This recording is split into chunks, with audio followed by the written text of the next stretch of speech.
How's it going, my Jolly Johnsons? The highly anticipated Borderlands 4 raid boss Bloomreaper finally released yesterday to, not much fanfare considering it was kind of just shadow dropped on Twitter as an announcement the day before going live, which is an interesting way to announce content for a game that is severely lacking in content, especially when that game is only hovering around 5,000 players around the time of posting that announcement. Definitely a strange choice, but you know, we'll get more into that later. First off here, let's get into the new content. Of course, we have the raid boss itself, Bloomreaper. However, that also comes with a new map and a walk up towards it with some mobbing in it. And honestly, while none of this mobbing is required, it's not a takedown by any means, this is a pretty fun mobbing section. The map is pretty neat, and it's definitely a really nice change of pace to have another linear mobbing section that is going to be a bit more varied than the vaults. This will probably be where I come to do most of my mobbing to test out guns and such, at least until I get bored of it and just go back to the Vault of Origo. But this game is sorely lacking in options for mobbing content, so it's nice to get thrown at least a little something. But actually talking about Bloomreaper himself, we've got 3 phases in the boss fight and a timer. This timer makes it so that the faster that you can kill Bloomreaper, the better rewards you get from the chests at the end, which is nice to kind of add some sort of goal to this boss rather than just killing it. Kill it faster for better reward, and this also incentivizes a lot of speedrunning. This was something I really liked and super appreciate about the Proving Grounds or Trials in BL3, is just that adding a timer to something really does incentivize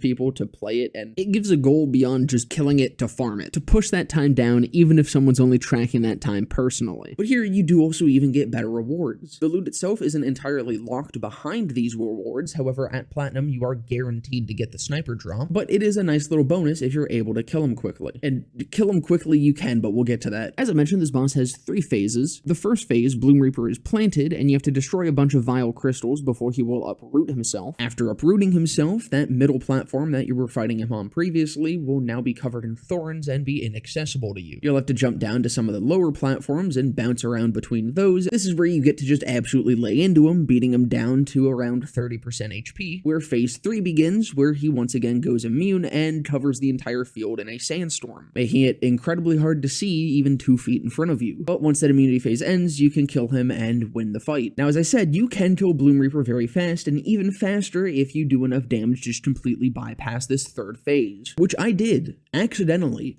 on my very first kill of him. Here you go, here's the clip of me killing Bloomreaper for the first time.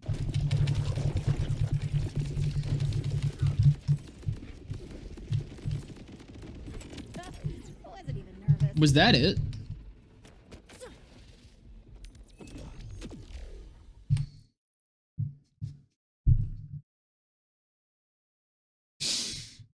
Wait, y'all are fucking kidding me, right?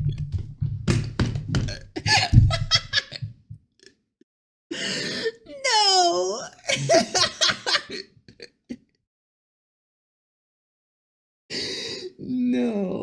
No.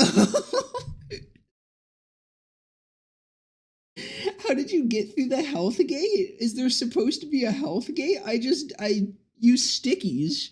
As I'm sure you can tell there, I was very disappointed at how easy the fight was. Granted, that was UVH5, and it got a little bit harder when I was then into UVH6 after that kill. But even in 6, it just felt like kind of a slightly tougher boss. At no point did it really feel like a raid boss, except for in the ways that this fucking boss fight is incredibly frustrating rather than hard. Bloomreaper spams mobs at you, spams knockback at you, and has multiple different sources of very, very high burst damage, some of which can actually bypass your health gate. Most of this is avoidable, but if you get caught by one thing, you're going to be flung or thrown or entering fight for your life right over top of a huge fucking chasm because it's all broken up platforms and most of them are incredibly tiny. The biggest platform is the one that gets completely blocked off to you during the 2nd phase. So odds are, if you enter fight for your life, especially while you're going between platforms, you're just dead. Along with that, a lot of these things straight up make some builds impossible to kill Bloomy with. For example, any minion build, those minions are just going to get completely yeeted off the map, and this is just next to impossible with arc knives. I don't know how it is with Amon's melee builds, but at least with arc knives, remember how I mentioned there's those things that bypass health gate? Yeah, so those are these little plants that Bloomy plants in the ground.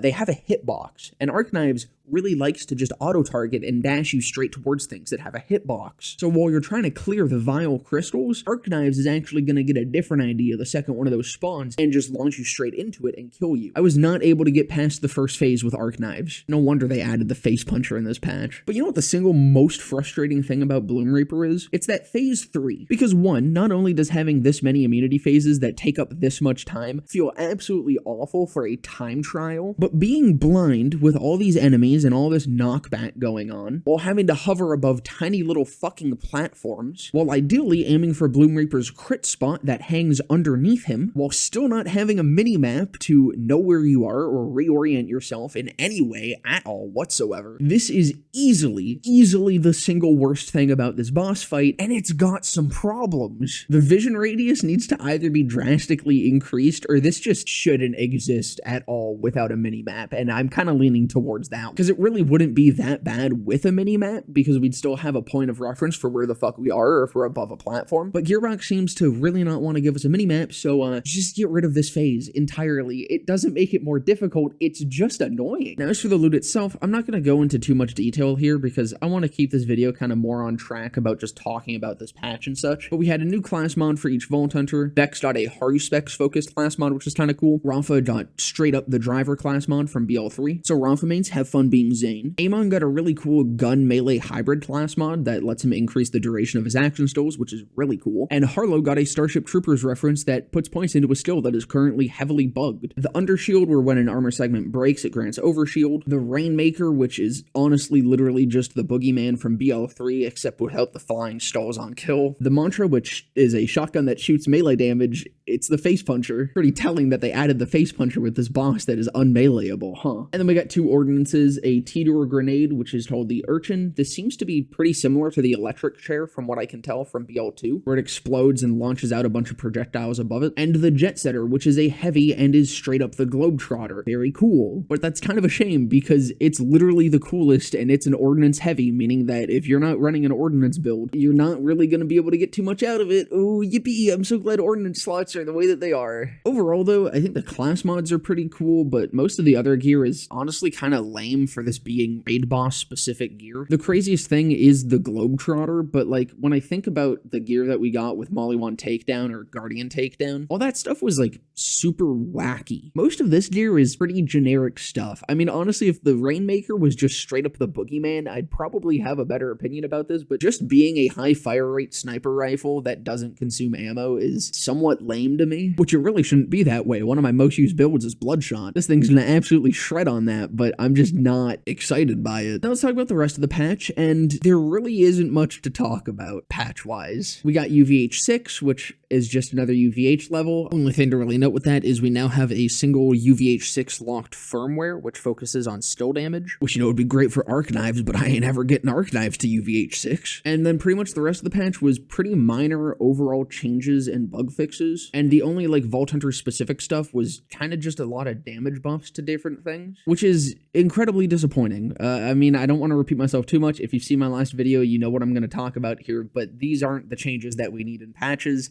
And the fact that we've waited 2 whole weeks between our last actual patch and this one, and this is all we get? Man, take me back. I want to go back. BL3, the patch cycle was so good. Dude, even Wonderlands had a patch a week, and it was much more substantial shit than this. And neither of those games had nearly as many, like, gameplay issues as this one does. Not even just character-specific changes, which there's a lot of things that could be adjusted for the better, but the things that people have been asking for forever, like having a better level 30 skip experience, unlocking the map and fast travels, SDUs, shit like that, or by making the entire playthrough experience better by just getting rid of the weird over-leveling of enemies. But you know what we got instead? True Mode, a change that I think I only ever saw recommended by like one guy on Twitter that just somehow got the attention of the devs, where we can now press a button and scale the entire game to 4-player difficulty. And I ain't gonna sugarcoat shit, this change sucks ass. On paper, this might not sound sound like anything too insane, and honestly, to most players, you're probably never even gonna touch true mode. The problem comes from the camp that I fall into, and a lot of other people that honestly are still playing this game fall into, and that is the end game players. The players that are at UVH5 or UVH6 already and want more challenge, or are just the type of player that always plays on the hardest difficulty possible. True mode is not going to be seen as optional by a lot of players. And I understand that this isn't actually like a real problem. It is optional, it's opt-in. But I've been around this community long enough to know that if a build video comes out and doesn't say true mode ready or true mode tested or whatever the fuck, then that video is going to get mauled in the comments or spammed with, but how does it do on true mode? True mode being added in this manner of just being a global toggle makes it the de facto endgame. Whether Gearbox sees it that way or not, that's how the community is going to see it. True mode should have just been a toggle for Bloomreaper, as it was for Molly 1 Takedown, as it was for Guardian Takedown. It should have just been a higher difficulty for Bloomy, not a higher difficulty for the entire fucking game. Because with it becoming the de facto endgame, it's also just fast-tracking the endgame issues that we currently have. Build diversity is honestly already kind of lacking in this game, mostly because of the lack of options that Gearbox has refused to buff. And now we have to deal with 4-player scaling, and so many builds are going to no longer be as functional because of that. For anyone running any of the builds that I've posted, luckily from what I can tell, they're all fine currently. But if you're running something that's like a little bit more off meta or something, you're probably gonna start struggling if you go into true mode. Likely not with mobbing. Honestly, true mode mobbing didn't really feel that different, but when it comes to bosses, that's where you start to feel that 4-player scaling more so right now. Which makes me wonder even more so why this wasn't just a switch for Bloomreaper. And after all that, I honestly can't really say I'm disappointed. And I'm gonna share with you guys my super top secret Arachnica method to not be disappointed. Granted, this only works because I do like the game. I have had my fun with the game. I've put plenty of hours into it, and I've enjoyed it. It's got a lot of problems, a lot of issues. I'm not enjoying it nearly as much as I have the past games, but it's still a fun game, and I like it for being a fun game. And if you're in the same boat, then simply the secret here is all you have to do is expect nothing more than what there already is. Over these past few months, Gearbox has shown consistently that they clearly do not have the same drive that they did to put out content or patches as they did with BL3, or even Wonderlands for that matter. And after what we got with Rush's Mercenary Day, I've